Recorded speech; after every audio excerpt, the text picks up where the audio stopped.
마귀의 3단 전술이라는 제목으로 우리 함께 은혜 나누기 원합니다. 네, 전쟁에서 적을 이기는 방법은 단순히 힘만으로는 가능하지 않습니다. 힘으로 밀어붙이는 것이 아니라 상대가 무엇을 두려워하는지를 정확하게 알고 이 사람이 어떤 것에 흔들릴지에 대해서 잘 알게 되면은 이 전쟁에서 승리하게 됩니다. 그래서 이 전쟁에서는 때로는 힘보다 전술이 더 무섭습니다. 칼보다 더 무섭습니다. 자, 느헤미야 6장에 나오는 대적들의 모습이 바로 이러한 모습을 가지고 있었습니다. 자, 산발락과 이 도비아는 계속해서 느헤미야를 공격하고 있는 현실이에요. 그런데 재미있는 것은 이 공격의 방법이 계속해서 바뀐다라는 것입니다. 자, 오늘 제목에서처럼 마귀의 3단 전술, 3번이나 이러한 공격을 일으키게 되는데 이 느헤미야는 이때 어떻게 대처하고 있는지를 한번 살펴보려고 합니다. 자, 첫 번째로는요, 처음에 만나자고 유인을 했어요. 느헤미야, 내가 너랑 한번 만나보자. 우리 함께 대화를 한번 나눠보자. 이렇게 접근을 하고요. 이게 안 따라주니까 그 다음에는 거짓 소문을 퍼뜨립니다. 그리고 세 번째는요, 이번에는 종교적인 방법을 이용해서 느헤미야를 죽이자고 단합하고 있습니다. 자, 이것을 통해서 느헤미야는 어떻게 바라봤는지, 하나님의 생각인지, 나의 생각인지, 또한 대적들의 이러한 눌림 가운데 따랐는지를 한번 살펴보고자 하는 것입니다. 여러분, 이것을 단순히 느헤미야의 당시에 이 정치적인 방해라고 보면은 안 되고요. 그 뒤에는 하나님의 일을 무너뜨리려고 하는 악한 세력의 아주 교묘한 전략이 있었다는 것을 보여주고 있어요. 자, 그리고 성경 전체를 보면요, 마귀의 공격 방식은 놀랍도록 일관되어 있다는 것을 확인할 수가 있습니다. 자, 첫 번째 전술은요, 이 마귀의 전술은 유인입니다. 1절 말씀 보시면 성벽이 거의 완성되어 가고 있는 상황을 볼 수가 있죠. 자, 그때 산발락과 게셈이 느헤미야에게 사람을 보내면서 이렇게 말합니다. 오라, 우리가 평지 한촌에서 서로 만나자. 겉으로 보면 아무 문제가 없어 보입니다. 우리 이제 싸우지 말고 한번 만나서 이야기합시다. 참 그럴듯하죠. 이 느헤미야 입장에서 생각하면요, 이제 성벽이 다 지어져 있으니까 이들이 이제서야 나에게 굽신거리는구나, 이렇게 생각할 수 있었습니다. 그런데 느헤미야는요, 이 대적들의 속에 있는 의도를 잘 알아차립니다. 그들은 나를 해하고자 함이라. 그래서 이렇게 대답을 합니다. 내가 이제 큰 역사를 하니 내려가지 못하겠노라. 마귀의 유인 작전에서 절대로 이 느헤미야는 말려 들어가지 않았다는 것입니다. 자, 마귀는요, 우리에게 처음부터 대놓고 죄를 짓자라고 유인하지 않습니다. 잠깐 내려와봐. 우리 잠깐만 한번 만나보자. 이번 한 번만 만나서 이야기 좀 하자. 이 정도는 괜찮아. 네가 나를 조금만 허용하면은 네가 좀 마음이 편해질 거야. 이런 식으로 유인하는 작전을 우리에게도 펼칩니다. 자, 에덴 동산에서도 뱀이 하와를 꼬실 때 그랬죠. 대놓고 하나님을 버려라. 하나님 없어. 하나님께서 뭘 그렇게 훌륭하신 분이야? 그렇지 않아. 라고 죄를 짓게 대놓고 만들지 않았어요. 유인하죠. 하나님이 참으로 너희에게 모든 동산나무의 열매를 먹지 말라고 하더냐? 라면서 묻습니다. 말씀에 대한 의심을 이 하와와 이러한 또 하와는 이 아담에게 다시 그렇게 가져다 주게 만듭니다. 사단이 또 예수님을 시험할 때도 마찬가지였죠. 우리가 마태복음 4장에서 보시면 마귀가 예수님께 하나님의 아들이면 돌을 떡으로 만들라고 합니다. 하나님을 부정하라고 한 것이 아니라 오히려 하나님의 아들이라는 사실을 이용해서 하나님을 시험하도록 유인했던 사건이 있었어요. 마귀의 첫 번째 전술은 절대로 거칠게 나오지 않습니다. 네가 대놓고 죄를 한번 지어봐. 이렇게 나오지 않는다라는 것이에요. 아주 교묘하게, 아주 그럴듯하게, 그래서 더 위험하다라는 것입니다. 자, 마귀의 두 번째 전술은요, 중상모략입니다. 느헤미야가 만나주지 않았어요. 그러자 대적들이 편지를 5번이나 보내게 됩니다. 이번에는 방법이 달라졌어요. 네가 왕이 되려고 한다더라. 네가 유다에서 왕이 되려고 반역을 준비한다더라. 자, 이런 말을 들으면은 이 마음이 너무 상하겠죠. 굉장히 속상할 것 같아요. 사실이 아니라 이것은 거짓말입니다. 중상모략을 하고 있어요. 그런데 마귀의 목적은 분명합니다. 느헤미야를 왕에게 반역하는 사람으로 만들어버리려는 이러한 목적이 있었습니다. 이것이 바로 마귀의 두 번째 전술입니다. 사실을 왜곡하고 사람의 마음을 흔들어 놓고 관계를 무너뜨리려는 것. 느헤미야 입장에서는 굉장히 억울해요. 백성들이 이것을 두고 나를 어떻게 생각할까 고민하지 않았을까요? 내가 지금까지 하나님을 위해서 또 이 백성들을 위해서 이렇게 열심히 사역을 해왔는데 내가 반역이라니 말도 안 된다 라면서 나를 증명하고 싶었을 것입니다. 저 같으면 그랬을 것 같아요. 자, 요한복음 8장 44절에서 예수님께서 이 마귀의 존재에 대해서 이렇게 말씀을 하십니다. 그는 거짓말쟁이요 거짓의 아비가 되었습니다. 마귀는 거짓을 만들어냅니다. 그런데 더 무서운 것은 이 거짓이라는 것을 정말 진짜처럼 보이게 만든다는 것입니다. 그래서 우리도 항상 이 부분에 대해서 조심을 해야 돼요. 걸려 넘어지지 않도록 우리가 잘 조심을 해야 됩니다. 누군가에 대한 말을 들었을 때 내가 정말 그런가? 확인하기도 전에 마음속에서 그 사람을 마음대로 판단해버립니다. 공동체 안에서 의심이 생기고 관계가 깨어집니다. 마귀는요 꼭 아주 큰 죄만을 통해서 우리 안에서 공동체를 무너뜨리는 게 아니더라고요. 우리가 지금 느헤미야서를 묵상하고 있지만 큰 성벽 앞에서도 마귀는 공격하고 사람들의 내면의 습관 가운데서도 내면의 이 불신과 마음의 두려움을 갖다 주면서 그렇게도 이 마귀는 공격을 합니다. 사방으로 우겨쌈을 당하게 됩니다. 확인되지 않는 소문 하나로 사람 사이를 막 갈라놓고요. 막 여기저기서 온갖 공세를 다 펼쳐요. 자, 이것이 바로 두 번째로 중상모략하는 이 마귀의 전술을 우리가 알아야 된다는 것이요. 이것을 간파해야 됩니다.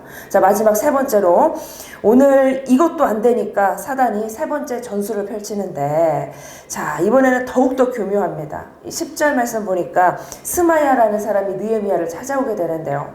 우리 두 사람이 하나님의 전으로 가서 성전 안에서 문을 닫고 있자 이렇게 느헤미야에게 제안을 합니다. 자, 왜 그랬을까요? 이 대적들이 성전 안으로까지 들어와서 느헤미야를 죽이려고 작정을 했었던 것이에요. 겉으로 보면은요, 이건 굉장히 합리적인 판단입니다. 내가 살기 위해서 하나님의 전보다 더 훌륭한 안식처가 어디 있겠어요? 그보다 더 훌륭한 피할 곳이 어디 있겠냐는 것입니다. 하나님의 성전 안에 들어와서 이곳에서 숨죽이면서 기다리는 거. 자, 성전에 들어가세요. 하나님의 집에서 피하세요. 하나님의 성전 안에 들어가서 목숨을 지키십시오. 이러한 말들이 느헤미야의 귓가에는요 굉장히 훌륭한 답변처럼 보였을지도 몰라요. 하지만 느헤미야는 여기서 분별을 합니다. 뭐 요즘 시대야 성전 안에 들어와서 우리가 피할 곳을 찾는 거 뭐 굉장히 훌륭한 방법이지만 이 시대에는 그렇지 않았다는 것이에요. 느헤미야는 거절합니다. 왜냐하면 이 성전 안에 들어가서 숨어버리는 것은 당시에는 하나님의 율법을 어기는 일이었어요. 느헤미야는요 제사장이 아니었습니다. 대제사장도 아니었어요. 평신도의 직분을 가지고 있었던 사람이었기 때문에 성전 안에서 들어가서 숨는 것, 이것은 불법이었습니다. 제사장만이 들어갈 수 있는 이 성소에 들어가서는 절대로 안 됐어요. 하나님의 말씀을 이용해서 하나님의 사람을 넘어뜨리려고 한 것입니다. 이것이 마귀의 가장 교묘한 전술입니다. 이 마귀는요 때로는 성경을 들고 우리에게 찾아오기도 해요. 우리에게 귓가에 속삭입니다. 뭘로요? 성경적인 메시지로 속삭일 때도 있다는 것입니다. 우리가 여기서 분별을 잘해야 된다는 것이요. 예수님을 시험했던 마귀도 성경을 인용합니다. 마태복음 4장 6절에서 이 사단이 시편 말씀을 인용하면서 예수님께 찾아와요. 그가 너를 위하여 그의 사자들을 명하시리니 성경을 가지고 예수님을 시험합니다. 예수님을 넘어뜨리려고 했어요. 그러나 예수님께서 말씀하시기를 또 기록되었으되 주 너의 하나님을 시험하지 말라. 말씀으로 물리치십니다. 여러분, 내 마음대로 성경을 해석하고 내 감정에 따라서 들리는 이러한 말씀이 하나님의 답이라고 확신할 때가 있습니다. 평안을 너에게 주노라. 모든 염려를 주님께 맡겨라. 그가 위로하시고 그가 상한 것을 막 싸매시고 뭐 이러한 구절들, 내가 기도하다가 익숙하게 들리는 이러한 말씀의 구절들, 이러한 위로의 말씀들만 이 감정적으로 우리가 붙든다라는 것이죠. 하지만 우리가 말씀드렸지만은 하나님께서는 우리에게 위로의 하나님이시기도 하지만 사랑의 하나님이시기도 하지만 때로는 우리에게 채찍을 드시는 하나님이시기도 하시고 우리를 깨달을 수 있도록 이 말씀으로 강하게 훈련시키시는 하나님이시기도 하십니다. 그런데 내가 잘못해서 이곳에 와서 엎드려 기도하는데 내가 너를 위로한다 이러한 말씀만 주실까요? 그렇지는 않다라는 것이에요. 네가 뭐가 잘못된 것인지 한번 생각해봐라. 네가 정말로 그 사람을 사랑했느냐? 네가 그 사람을 아꼈느냐? 먼저 하나님께서 깨달음을 주세요. 이 말씀이라는 것은 우리에게 깨달음을 줄 수 있는 하나님의 말씀이지, 위로의 말씀, 사랑의 말씀, 쌈해주는 말씀만 주시는 하나님이라면 내가 내 마음대로 해석하는 하나님이라는 것입니다. 그래서 우리가 말씀을 분별하는 것에 더욱더 힘써야 된다는 것이 바로 여기에 있어요. 그래서 우리가 이 큐티를 하는 것입니다. 그래서 우리가 이 큐티 말씀을 통해서 내가 오늘 깨달아야 될 말씀을 깨닫고 내가 도비아처럼 행동하고 있지는 않았는지, 내가 산발락과 같이 행동하고 있지 않았는지를 우리가 검토해야 돼요. 내가 느헤미야가 되고 내가 에스라가 되는 것이 아니라 내가 산발락과 같은 행동을 하지 않았는가, 내가 도비아와 같은 이러한 마귀의 전술 가운데 있지는 않았는가, 이것을 우리가 깨달아서 알아야 된다는 것입니다. 자, 때로는요, 하나님께서는 채찍을 드시고 이 자녀를 가르치시기 위해서 광야로 기꺼이 밀어넣으시는 하나님이십니다.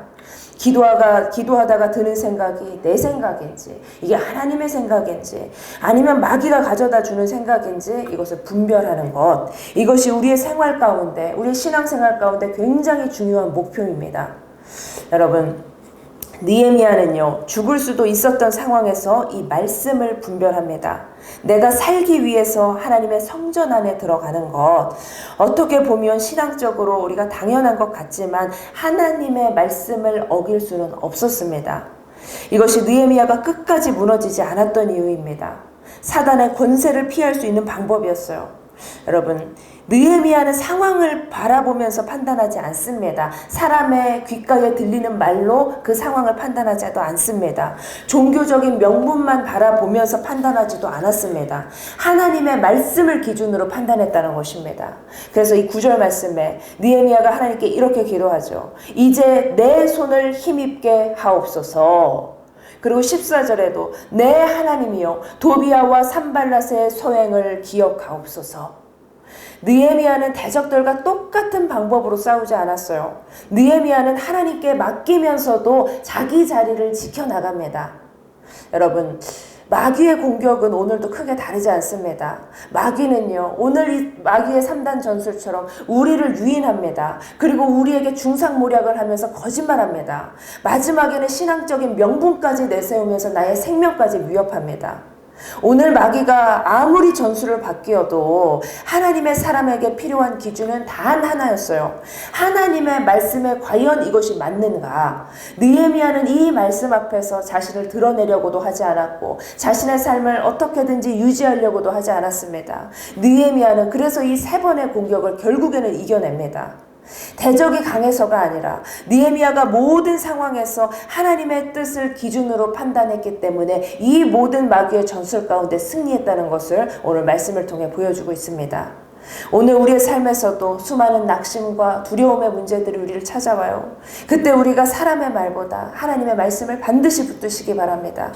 현재의 상황보다 말씀을 붙잡고 두려움보다 하나님의 말씀을 붙드세요. 마귀의 전술은 교묘하게 우리에게 다가올지 몰라도 우리를 향하신 하나님의 말씀은 분명합니다.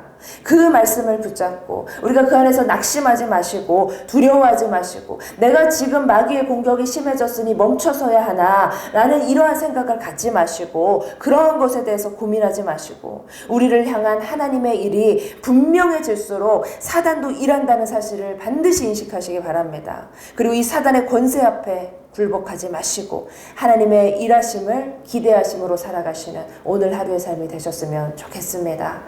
네, 잠시 큐티 묵상하시겠습니다. 하나님, 영적 전쟁에서 우리가 승리할 수 있는 비결이 무엇이겠습니까? 하나님, 사단은 우는 사자와 같이 오늘도 삼킬 자를 찾아다니며 우리의 인생을 망가뜨리려고 합니다. 우리의 마음 가운데 지배하여서 우리에게 낙심케 하고 두려움을 심어다 주며 우리를 정말 강한 공격으로 이끌려 나아가려고 합니다. 그러나 주님, 우리에게 이길 수 있는 힘은 예수 그리스도 그 한 분밖에 없음을 이 시간 고백합니다. 예수 그리스도만 붙잡고 나가야 될 때에 승리자 되신 예수 그리스도만을 의지하며 나아가야 줬을 때에 우리 가운데 참 평안을 허락하여 주시고 승리할 수 있는 우리의 삶이 될 수 있도록 주님 함께하여 주시옵소서. 우리를 향한 하나님의 일이 분명해질수록 사단도 일한다는 사실을 우리가 명심하기를 원합니다. 사단의 권세 앞에 우리가 굴복하지 아니하고 하나님의 일하심을 기대할 수 있는 오늘 하루의 삶이 될 수 있도록 허락하여 주시옵소서. 마귀의 전술이 아무리 교묘할지라도 우리를 향하신 하나님의 말씀을 강하게 붙잡고 나가기를 원합니다. 우리의 삶 가운데 낙심과 두려움이 밀려들지라도 하나님 주님께서 이 현재의 상황 가운데서 말씀을 붙잡으며 두려움보다 크신 하나님을 의지하면서 살아갈 수 있도록 주여 함께하여 주시옵소서. 마귀의 전술이 아무리 훌륭할지라도 하나님, 마귀는 우리를 유인하고 거짓말하며 중상모략할지라도 하나님, 우리가 그 안에서 마귀로 인해서 속아 넘어지지 않게 하여 주시고 하나님의 말씀을 붙들며 이 하루도 주님의 건실한 말씀 가운데 세워질 수 있도록 주여 역사하여 주시옵소서. 우리의 오늘의 삶을 주님 앞에 맡겨드립니다. 주께서 들으시고 응답하여 주셨어. 이 하루의 삶 가운데에서 하나님으로 인해서 승리할 수 있는 그런 하루를 마주할 수 있도록 주님 역사하여 주시옵소서. 그런 하루 될 수 있도록 주님께서 붙들어 주시옵소서. 예수님의 이름으로 감사하며 기도드립니다. 아멘.